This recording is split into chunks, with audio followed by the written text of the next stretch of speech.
Hello. It's been a while since I've posted a video about Battalion. So in this video I'm going to be talking about today's update, which is deemed the 2.5 update. This is a pretty large update to the game, and it changes a lot of the fundamentals and increases the overall stability of the game. A lot of people are probably waiting for the big content update, which is MU3. That's the one where we'll have all the new maps on the overhauled casual game modes and stuff. But yeah, that one's coming in the next update. This one is really just to try and improve the base game. So I'm going to be going through the changelog here on the Steam page and trying to just give you a little bit of information about some of the more important aspects. So I'll be skipping a lot of the big paragraphs. You can read it yourself. I'll put it in the description, of course, and you can go through it if you wish.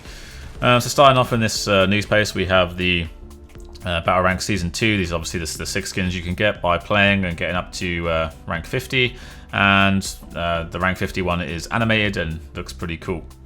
So moving down, coming to the character scale and movement improvements, this is probably the biggest thing about this update. This is really what the main core of it is. Visually at least, it's like the biggest change you'll see. And it's that the characters have been increased in size, and the doors and windows and stuff have been increased to go with that. So the reason this happened is because, as you can see here, when you play the game, when you play Battalion, a lot of the time you would play it and you would think, well, something's wrong with this game. It doesn't feel right. The characters look small. There's just something wrong with it in comparison to like the other games it's based on, like COD, obviously. And the reason for this is because the scale of Battalion has been wrong. From somewhere at the start, it went wrong. The doors and stuff, they were made to like a real world scale rather than like this, we'll call it a game scale. And you would never really realize this. If you played COD, you'd never really notice it. But like, I'll show you for an example here. If you look at this, the character compared to the door here in COD, the door is massive. It's like 2 times the size of the character. And we weren't really doing this. We were doing our game had like a real world scale, as if you were like a 6-foot man in real life and you were going for a 6-foot door. But this is like, in COD, it's like a 6-foot man going through like a 9-foot door. So that's partly the reason why COD felt so good, and it's just kind of like you're a small man in a large world. So Battalion has now adopted this style as well. We've basically taken the scale of the doors from these games and we've made them into Battalion, so the game feels a lot better to play now.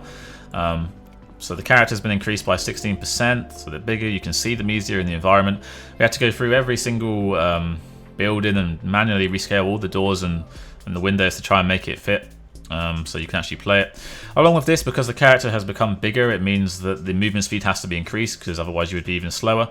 And I think we just wanted to increase the movement speed anyway. So it's had an overall movement speed increase, and there's also been a small fix with some of the eco weapons, because they were kind of incorrect anyway. They were a bit slower than they should have been. Moving on to the overall jump height reduced. So this is something that I personally spent a lot of time on over the last few weeks.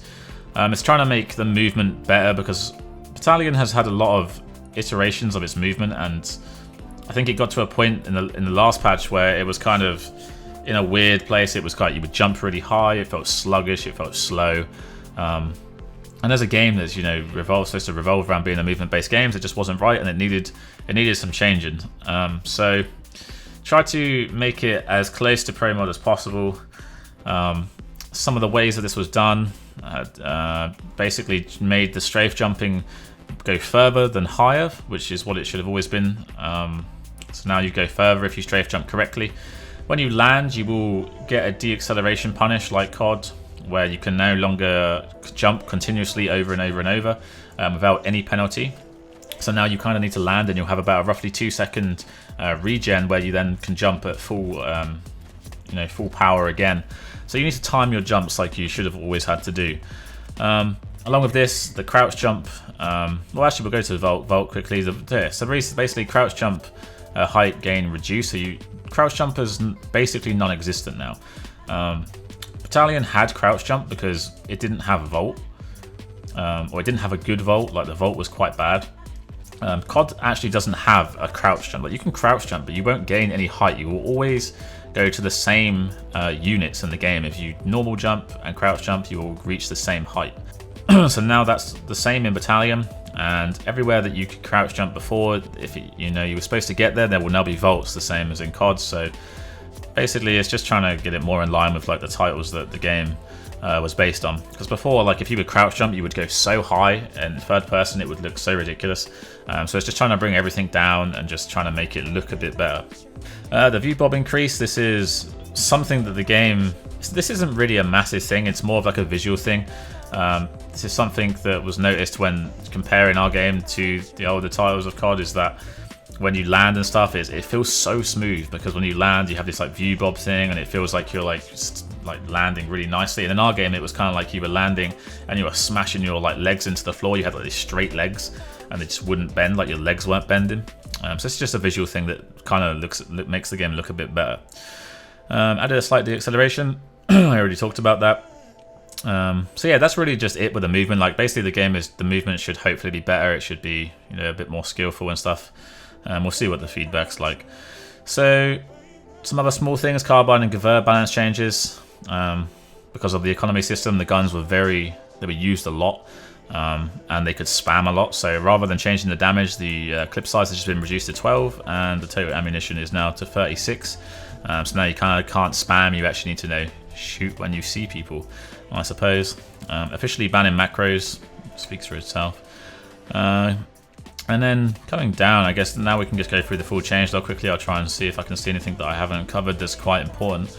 Jumping off ladders now props you slightly up and backwards. So this is just like basically just trying to improve ladders. So like when you jump off, you can now kind of jump and then shoot like mid-air when you're falling, rather than just hitting the floor like a sack of potatoes. Rotation on ladder is now locked.